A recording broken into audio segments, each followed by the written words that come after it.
Let me just get this out of the way. Okay, so I guess just to do a quick recap on this river that we're in right now, and this rivulet about knowledge. Just to remind everybody, that Sheikh Kashafi, he talked about three different ways of classifying knowledge, or three types of knowledge. The knowledge of the Sharia, which we're all familiar with, you know, the do's and the don'ts, the rules of Islam, essentially the outwardly rules, how to pray, how to behave, how to fast, you know, the rules of etiquette, all of that. The second category are the rules of tariqah, right? That's one level deeper, the rules of, or the path to which one who is on, the traveler is on, the you know, the journey towards Allah, has more to do with inwardly actions, the purification of the heart, and you know, various other things that one needs to do along the path. And then the third is the knowledge of the haqiqah, right? The knowledge of the truth, of coming to know God. There are three other ways to classify knowledge, as he says. There is ilm kasbi, which is acquired knowledge, right? Knowledge that you have to strive for, you read, you learn. Then there's ilm kashfi. Kasbi, let's call kasbi as knowledge of the trade, to earn, basically earn livelihood or whatever else. Yes, Kasbi yes. is what you do to survive physically. Thank you. Mm-hmm. That's a good way to put it. Yeah. Then there's ilm kashfi, which is knowledge that you discover through mushahada, right, or witness. Not necessarily all mushahida. It's through your actual zikr or your actual meditation, with that intent to get that knowledge. It may or may not be mushahida directly, but it will be the kashf. It will open up to you through your religious kind of ritual meditation. Kashf is that way. It may open up. You may not necessarily directly see it yet, but you will have knowledge about things that are otherwise not easily seen. So there's a little subtlety in here. Okay. Yeah. So here he describes it as علمی است پدید آمده از جهت مشاهده و عیان. Okay, all right. What you do struggle, you may be able to kind of experience that. Okay. Yes. نه به استدلال و برهان. So basically he's saying it's not a type of knowledge that you can gain through intellect. و آن را علم کشفی are through books. Right. And then, yeah, the third is ilm ladunni, which is knowledge without any intermediary that Allah gives to you. We talked about the fact that, you know, there's worldly knowledge and there's the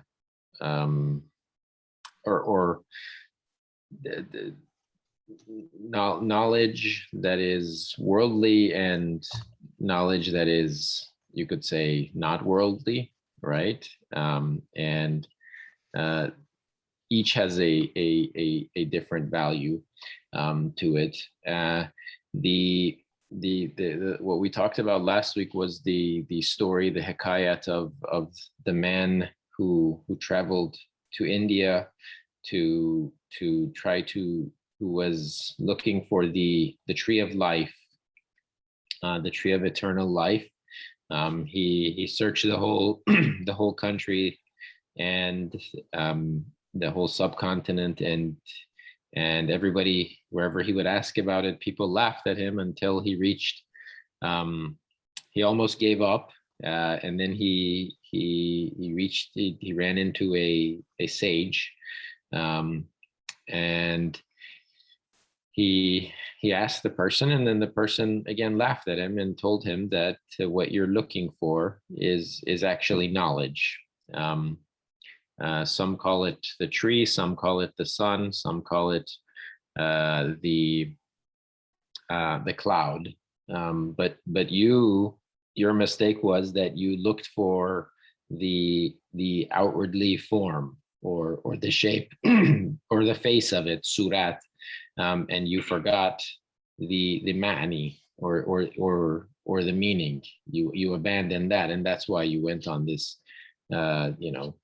this journey searching around the country that was not fruitful.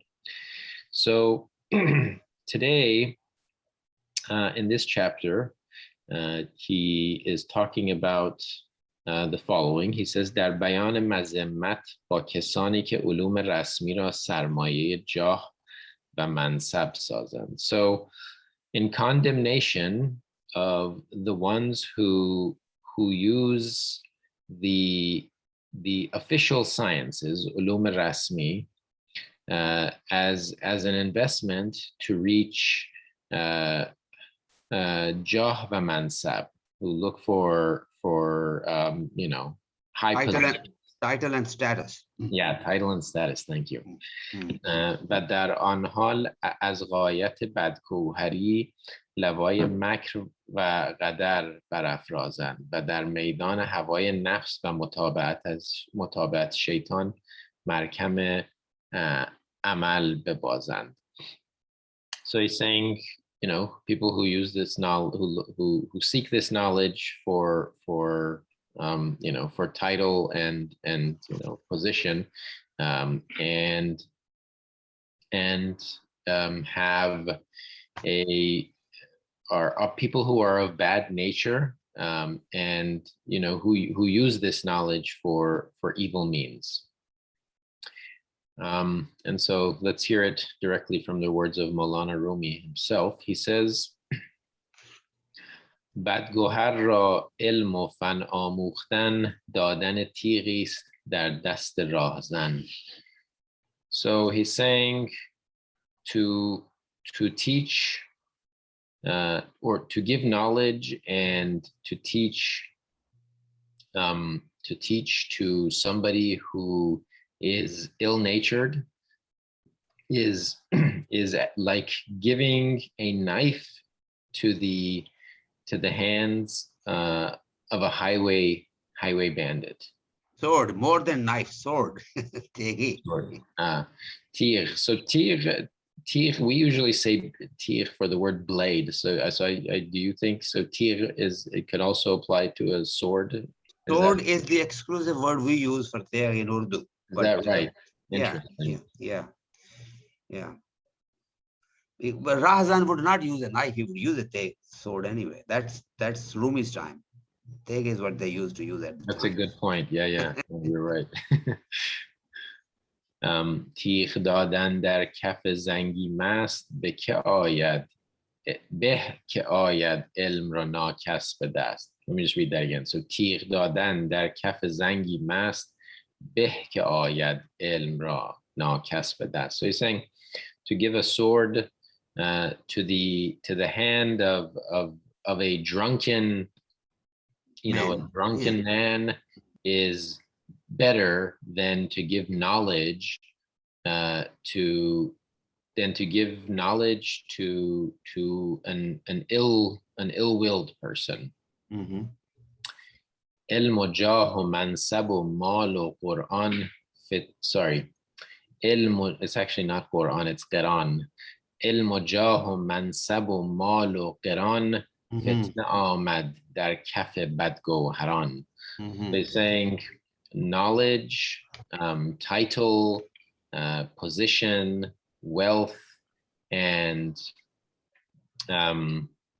Quran I think it's a type of sort of title and wealth, high position.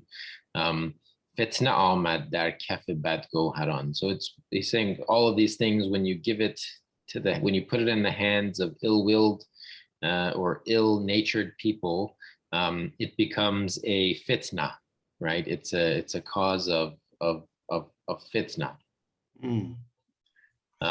Thank you for calling Kiran, because it was kind of confusing me. I'm sure it's a different word. Yeah. No, actually, I also initially read it as Quran, and then that would have been difficult to reconcile. But thank you so much. sure, yeah. Then I went and looked it up, and I saw that there's a kasra under it. Nice, that's good. Vasetan از دست دیوان سلاح تا ز تو راضی شود عدل و صلاح. So Vasetan means seize or take.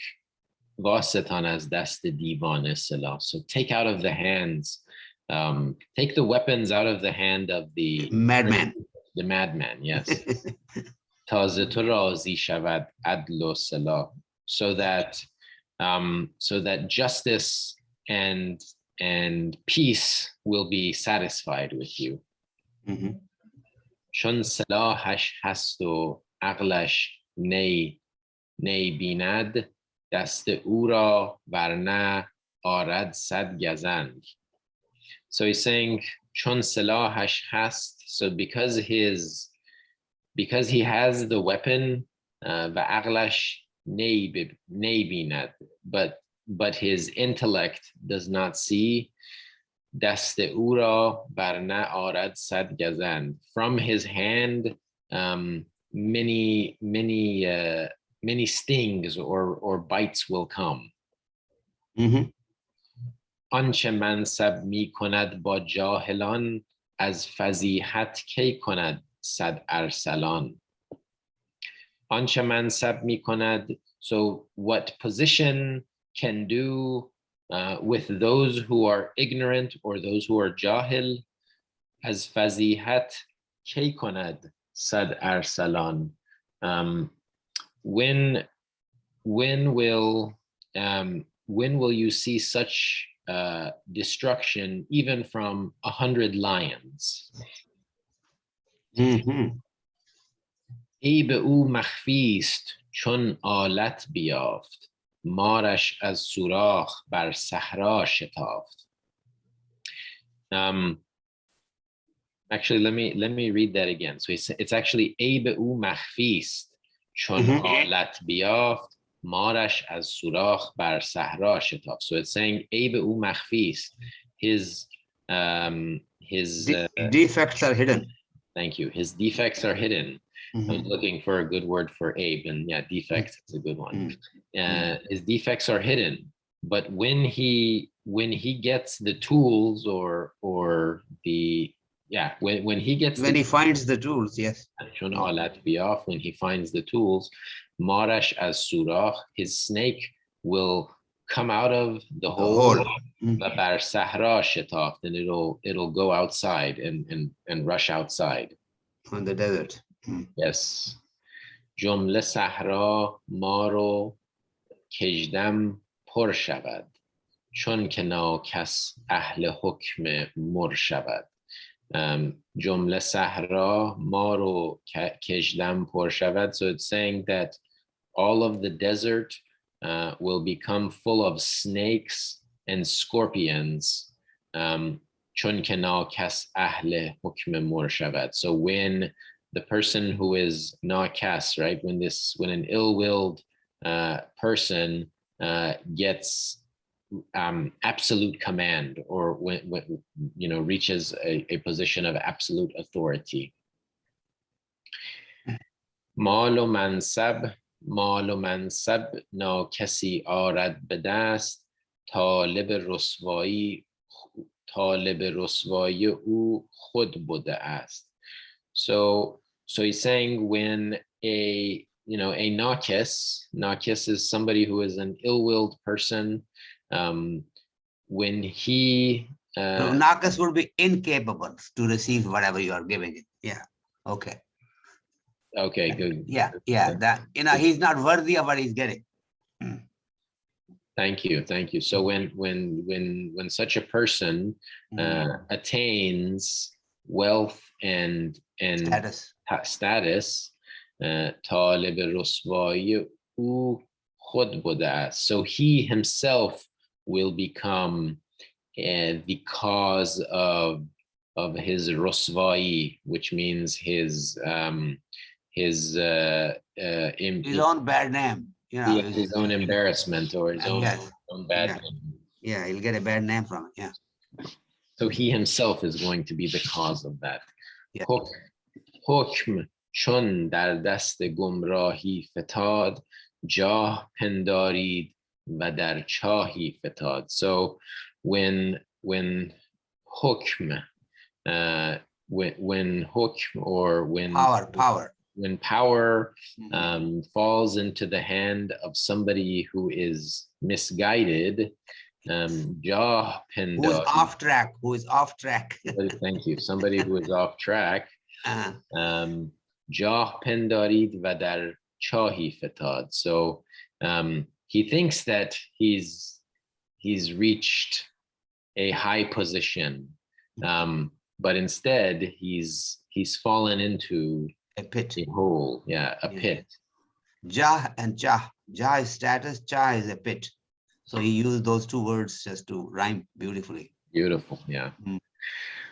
چون قلم در دست قداری فتاد لاجرم منصور برداری فتاد. So this one over here is a deep one that actually needs a lot of discussion, but essentially what it's saying is when chun qalam, when the pen falls into the hand of a traitor. Beautiful, yeah, that's good translation. Jaram Mansur Bardari Fatad, then without La Jorm, I should say. So La Jorm Mansur Bardari Fatad. So without any crime, people like Mansur will be the one that will be the ones that'll get hanged for it, or will face execution. So here he's actually talking about Mansur Hallaj, who was one of the famous Gnostics of many centuries ago, and his story is actually a long one, and you know how because of his writings and his way of thinking, he ultimately was he was executed by the rulers of his time. زیرکان مجلس آخر زمان برفزوده خیش بر پیشینیان. So زیرکان means the زیرکان مجلس آخر زمان. So the tricky, or the tricky people, or well, over here it says the ingenious rascals of this time have put themselves above the ancients. Bar pishiniyan. Hile amuzan jigarha sukhte fi'lha wa makrha amukhte. The hile amuzan, those who have learned trickery with, and have burnt their hearts in the process of doing so. Fi'lha wa makrha amukhte. They've learned many doings and trickery. ای بسا علم و ذکاوات ای بسا علم و ذکاوات و فتن گشته رهرو را چو شغول راه زن. So it's saying, how often, ای بسا means, oh, how often, علم و زکاوات و فتن, how often knowledge, understanding, and keen wits, گشت رهرو را شغول و راهزن, have become a wayfarer or a traveler, that has been captured by a highway bandwidth, or highway band, not bandwidth, bandit. So here, Nicholson, he says, how often knowledge, keen wits, and understanding become as deadly as the ghoul or highwayman to the wayfarer. I think actually that's a better way to say it. So yeah, so how often knowledge, keen wits, and understanding گشته رهرو را چغول راهزن. So I think actually, I'm reading Nichols. I'm trying to. No, you did it well. Gaul Rahzan is a batch of the dacoits or the robbers. Gaul is a few of them. Okay, in Urdu it's fairly simple. Gaul is a bunch of them, like 5-6 of them. I mean, there are 5-6 birds flying. They say gaul, parindu ka gaul, you know. So that gaul Rahzan means a few dacoits. Can do all kind of that stuff that you're talking about. So I think that you conveyed the meaning beautifully already. So it's not. Thank you. So do you think that it's the knowledge and keen wits and understanding that has become like the Rahzan or the? He's explaining the previous line also, that when it gets into the wrong hands, then it kind of it becomes dangerous. So the point has been made. So we don't have to really go into any further detail of these letters. این لسان و طیر و علم آموختند، طمطراق و سروری اندوختند. So they have learned the language of the birds, yes, and the knowledge. طمطراق و سروری اندوختند, and they've acquired prestige and authority. Yes, by Tamtarak is elegance, showing off. Showing off, that's right.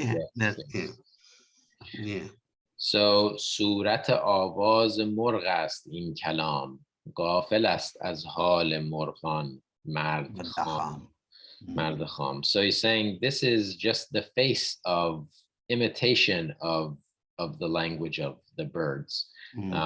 The raw man, mard kham, right? The unlearned, or the, over here it says uninitiated man. Yeah, why incapable man? Yeah. Is ignorant, is ghafil, is ignorant from the hal murghan, from the inner state of the birds. These birds. کو سلیمانی که داند لحن طیر، دیو اگر چه ملک گیرد هست غیر. So where is the Solomon who knows the true, language of the birds? Even دیو اگر چه ملک گیرد هست غیر. So even if the div, right, even if the the shaitan or the jinn acquire the mulk, right, or the his kingdom, any kingdom or country, right, he is still ghair, he is still a stranger. He doesn't belong there. Yes, he doesn't belong there. Yeah. So, I mean, so just, I guess before, I think this is a good place to stop and open up for comments. But before I do so, just wanted to, I guess, share a couple of thoughts.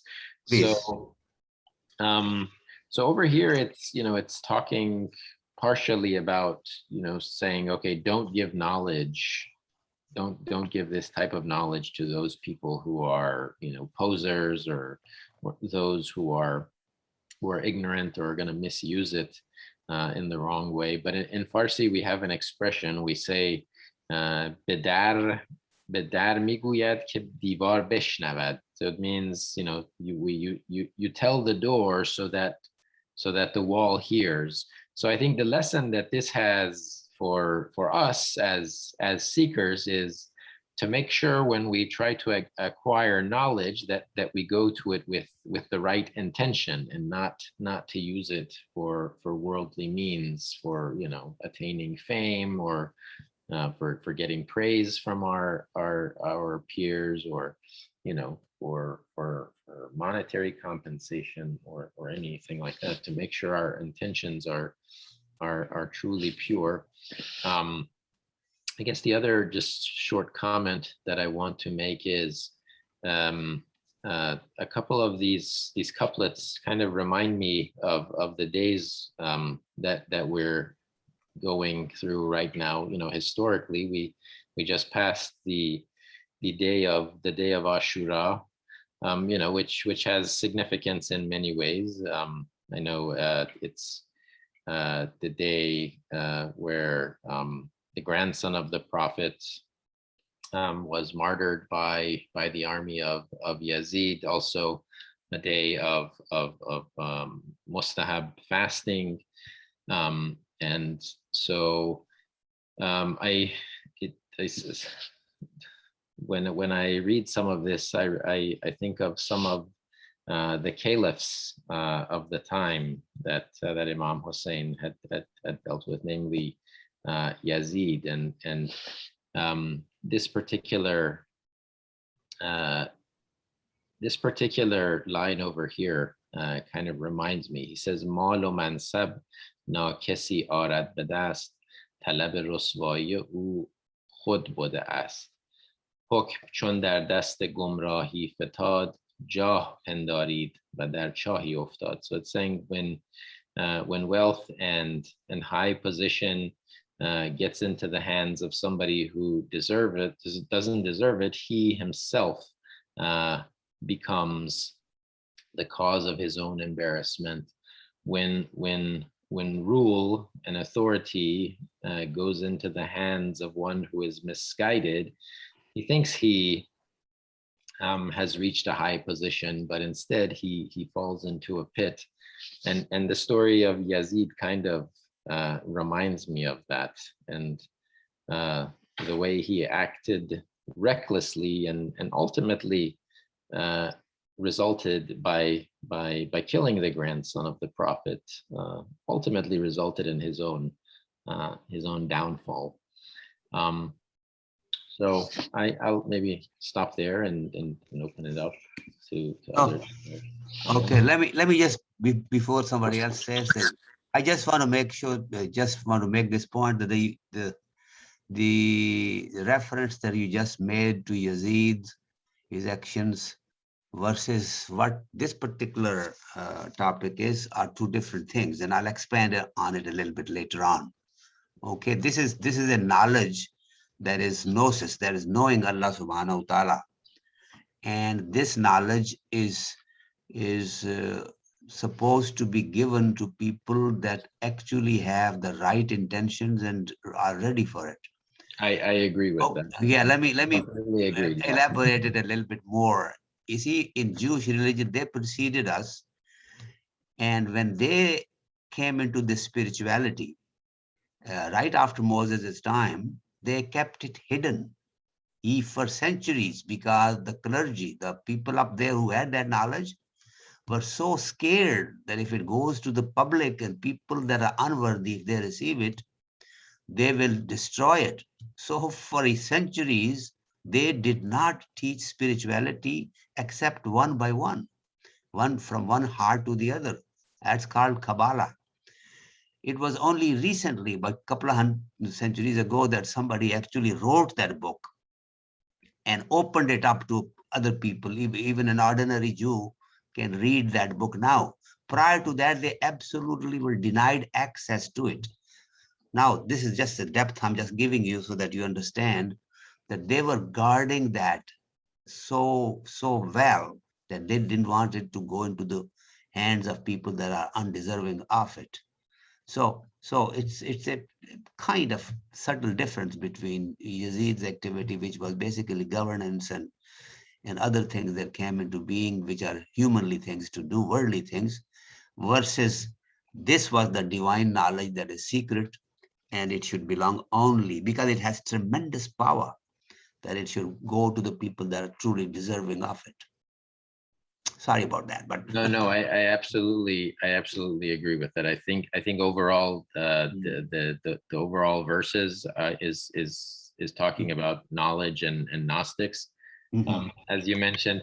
But these do come from different places in the Mathnawi. This is like 5 different chapters of Mathnawi, like different lines that Sheikh Kashifi has put together very nicely, and I guess some of a lot of what Maulana Rumi says, you can interpret it in sort of, it's like layers of onions. You can go deeper and deeper into it, and there's many ways to look at it. But it just reminded me of that. But yeah, you are absolutely right.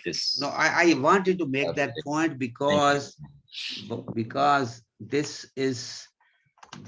he gave you a reference to Mansoor Hallaj here also, although Mansoor was right, but he was way at a different level than the rulers of the time, and they obviously could not listen to all of that and not do anything about it, because for them it was rule of law, and anybody that did something that was against their belief system became kufr, and they punished it that. But we'll talk about that in detail later.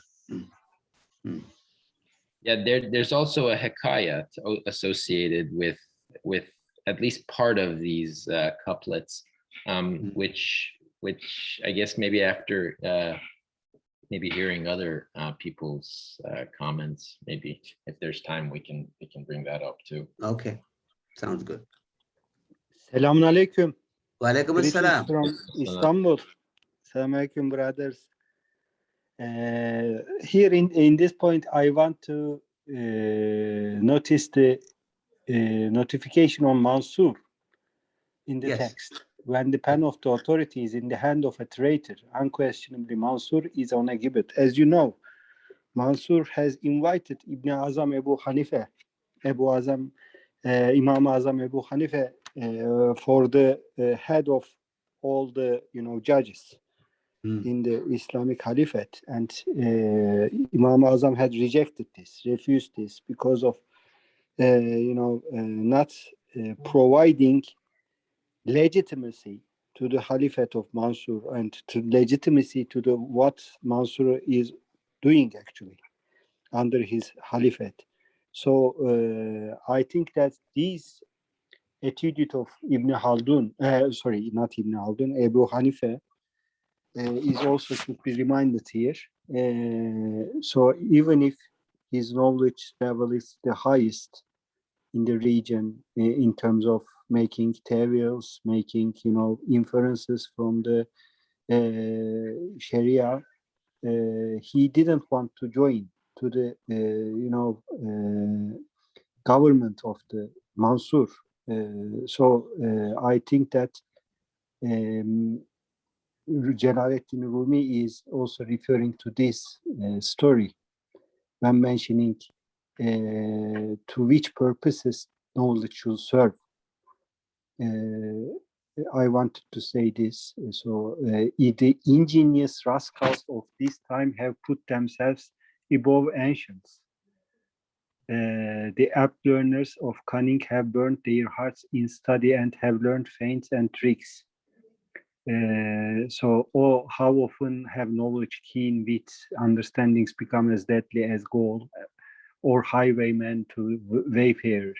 So I think that Rumi is also using the case of Abu Hanifa to exemplify the importance of the niyat for the usage of the knowledge as well. So not just knowing is enough, but the knowledge should serve to the good purpose.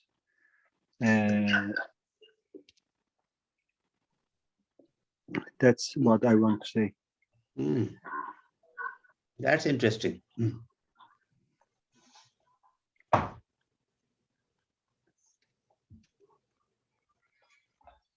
And also, all of these verses, I don't know whether it is tawafuk or not, has lots of meanings for today.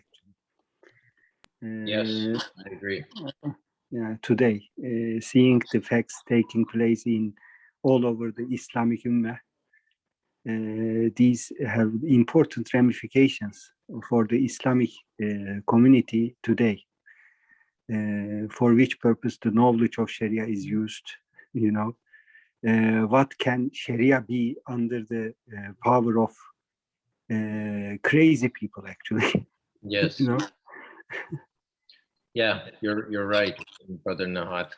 And what's interesting to me is when I read a lot of what Maulana Rumi and also, Sheikh Kashafi is trying to say here, he talks a lot about people who focus only on, the form, but not the meaning.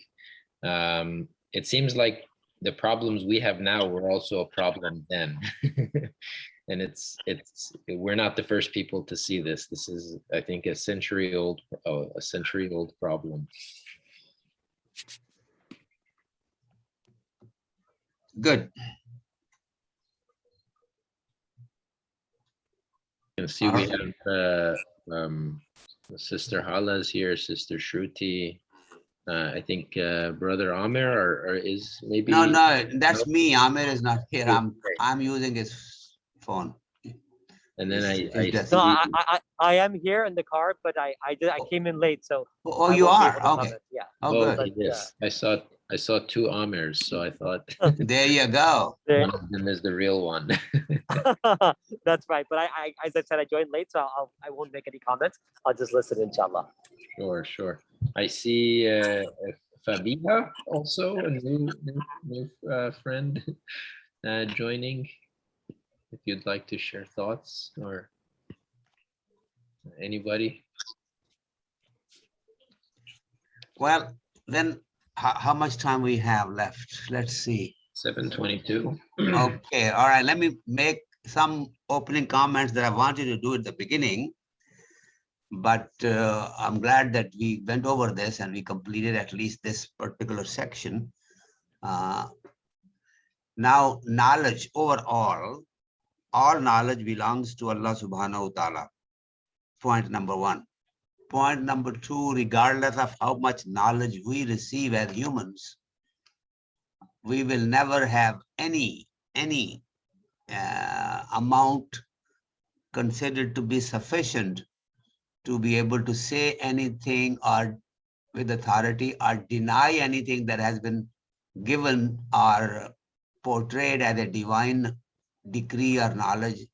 And since we cannot understand it or we don't have that knowledge, we should not be able to deny it. So the point number one was our knowledge is nothing compared to the actual body of knowledge.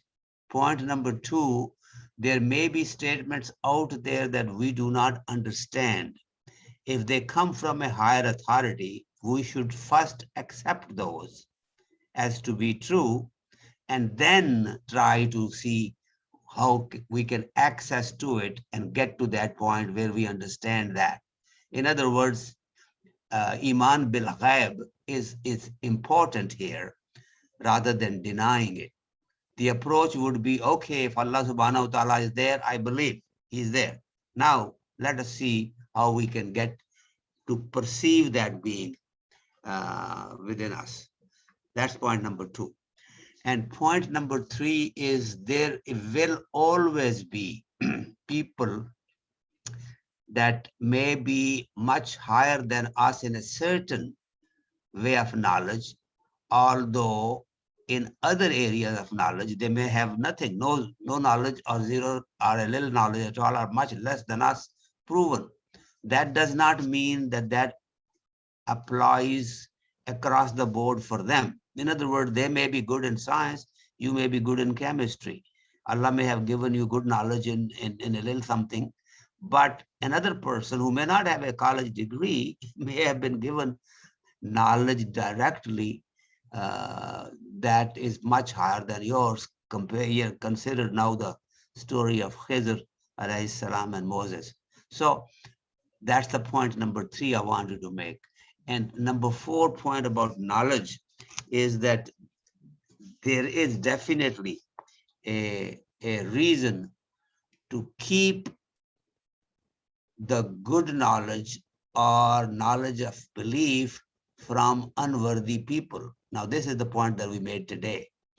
Unworthy people will destroy it, and they will defame it, and they will give a bad name to the actual knowledge that people have. The people may have good knowledge and all that, but because they were not worthy of it, they could not hold it, they could not use it properly, the whole body of knowledge gets blamed. In other words, if somebody says, when I say 3 + 3 - 2, and I blow on something, the door opens. Somebody else tries to do that and it doesn't open, then they actually are giving a lack of acceptance to the original one, because the person who was given that combination first did have that power on his computer. He could open that. But the other person trying to use that was not really somebody who should have had that number. So he cannot open that. I'm trying to make it oversimplified, but basically what is said is that there is a gradation of who can actually receive it. And as you purify your inner self, and if you are raised and brought up on halal stuff, and you got good education along the way, your actions and actions of people around you were good, and you are made of good material, then you will be a good receptacle for a divine kind of a wisdom and knowledge.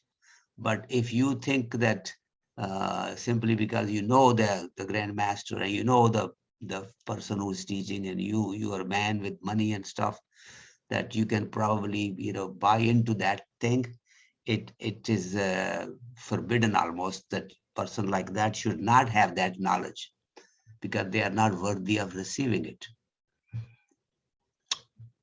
Okay, so I think, Yeah, no, I think that's very well summarized. yep. So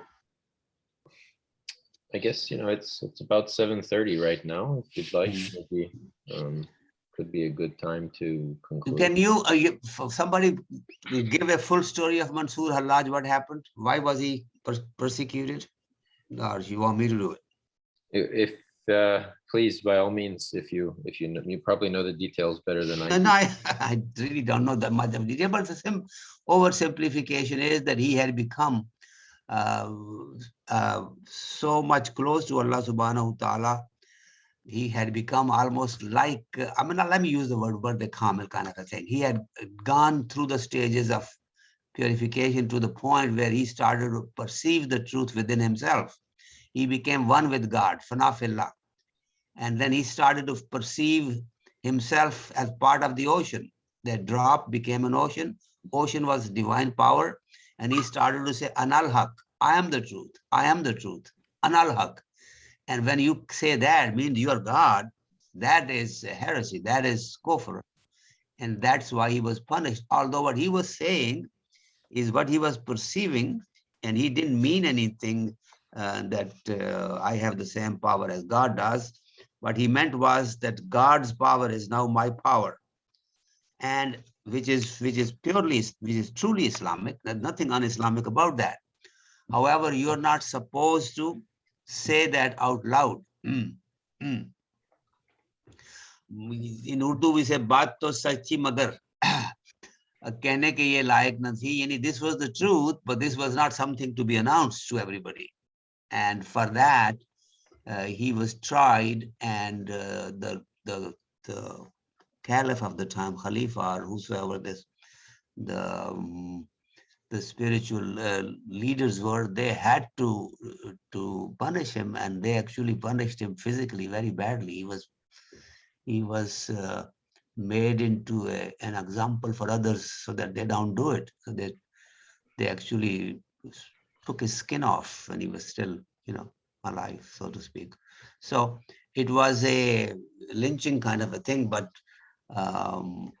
it didn't belong. And for him, he had reached the state of ecstasy where he was willing to go through all of that and not detract it.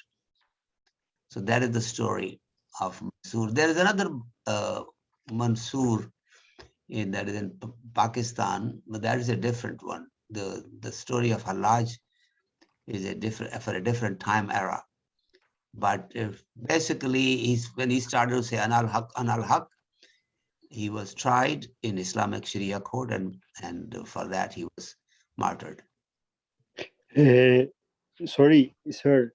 I understood that Mansur as the Khalifa Mansur and referred to the Abu Hanifa. But yes, you are right. This is also may refer to Mansur, Hallaj Mansur. Yes. This Yeah, in the same way. Yeah, that's But why I said it's a different. This is the actually art of Mathnawi actually. By Yes. Mansur, he means lots of people. Yes. Actually.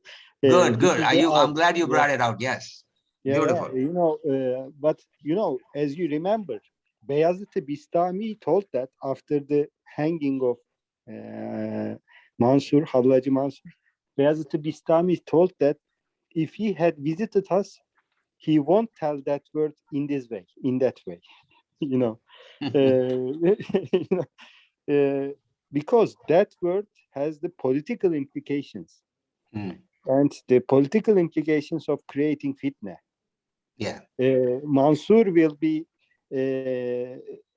mature enough to say that fact because of the level of taqwa, etc. But if other people start to say that we are also haq, we are also the truth, this will create, enormous conflicts in the societies. Yeah. Therefore, this is not the way of tasawwuf. Saying the truth everywhere. Yeah. Because saying the truth is a must, but saying every truth everywhere is not suitable. It is in kind. Yeah. Actually, thank you for this. I had thought this Mansur as the Khalifa Mansur of. No. But this is also true that this may refer to the Hallaj Mansur as well. Yes. But this doesn't change the meaning. We may infer different meanings from the same sentence, and this is the art of Mathnawi actually. Beautiful. Yes, I'm glad that you put it together very well. The Khalifa of the time was Mu'tasim. I was just looking this up right now. No, nobody remembers his name. That's totally irrelevant. That's how you can compare. You see how he must happen to be just at that place at that time, but obviously he's not to be remembered. Who's remembered is Mansoor Hallaj. Yeah, the number of person that is referred to is Hallaj Mansur, but the story between Khalifa Mansur and Abu Hanifa is similar, because in the opposite case, in that case, Imam Hanifa, Abu Hanifa preserved himself to be a political tool. Okay, so avoided the politicization of the knowledge of fiqh. Okay. Rather than that, he wanted to be free. He wanted to preserve his freedom of conscience in making, judgments about everyday lives of people. So this is similar to this. In Mansur case, Hallaj Mansur case, yes, his position was something different. But the position of Abu Hanifa was also similar to this. He avoided to give the knowledge to the wrong hands. Perfect. So although I agree that Hallaji Mansur is the number one person which is referred here, but I reminded maybe I have read the Hanefi tradition last week about zakat actually. Maybe this is the impact of it on my mindset. You know, I was reading the life of Abu Hanifa and his views about zakat. Maybe this is the impact of it.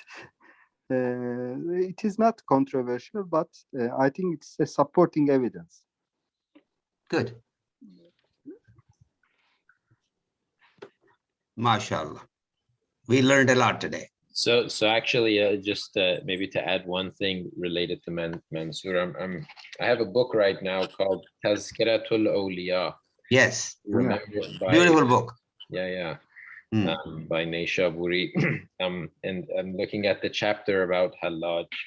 And interestingly, he's saying that he's citing different narrations about Hallaj and Mansur Hallaj, and he mentions there was somebody who had a dream, who said that in the dream he saw that Iblis came to Mansur, and he said to him, he said, you were one of the people who said Ana, I am, and I also was one of the ones that said Ana, right? Because Mansur said Ana al-Haq, right? I am the truth, and then Iblis also said Ana khayrun Minhum, yeah. I'm better than him. Him, yes. He said, how come the Ana that you said brought mercy for you, and the Ana which I said brought God's curse upon me? And so Hallaj, in this dream, he says to him, To Ana bedar khud bordi. You took the Ana to your own door. Man az khud dur kardam. I took the I am away from me. Mara rahmat omad, mercy came to me, va tora na, and to you no. Shonan ke didi va shenidi, the way that you saw and heard, bedani mani kardan nani kust, so that you know that mani, yani I am, to do I am, to say I am is not a good thing. And this selfishness, the mani as khud dur kardan beghayat nikus, and to take this I am to push it away from you is the beghayat nikus, is the end of goodness. Oh my God, beautiful. Yeah. This Tazkaratul Awliya that you have, is that in Persian Yes. version or Yes. English?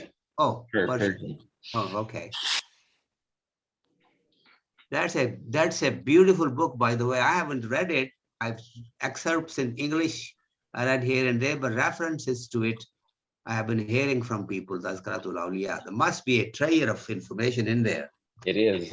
About this kind of a knowledge. Yeah. Tazkaratul Awliya, the description of the friends of God. That's right. Yes. Beautiful. It should be beautiful. I have to find time to grab a copy in Urdu from somewhere, inshallah. Yeah. Definitely. Yeah, we should maybe have another session for that. But these are good topics, and one could really have a panel discussion on this, and then learn from each other. I completely agree. So until we meet again, brother. Inshallah. Shall we do a short prayer? You want to do the dua today? Or? Short. How about Nahat? Would you like to do a short dua? When we end up such sessions, we usually read Suratul Asr. Perfect. Here in Turkey. Okay. So let me. Bismillahirrahmanirrahim. Estağfirullah, estağfirullah, estağfirullah el-azim el-kerim ve netubu ileyh. Estağfirullah, estağfirullah, estağfirullah el-azim. La ilahe illallah vahdehu la şerike leh.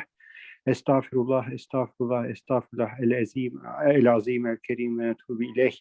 Bismillahirrahmanirrahim. Vel asr innel insane lefî husr illellezîne âmenû ve amilussâlihâti ve tevâsav bil hakkı ve tevâsav bis sabr. Sadakallahul azim. Amin ya Rabbil Alamin. MashaAllah. Thank you. Jazakallah. Until next time. İnşallah. Inshallah. Assalamu alaikum. Thank you. May Allah subhanahu wa ta'ala protect We us have all. taken our weekly food, weekly spiritual food for this week as well. That's fine. Thank you very much. Thank you. Thank you. Assalamu Assalamu alaikum. alaikum. Assalam.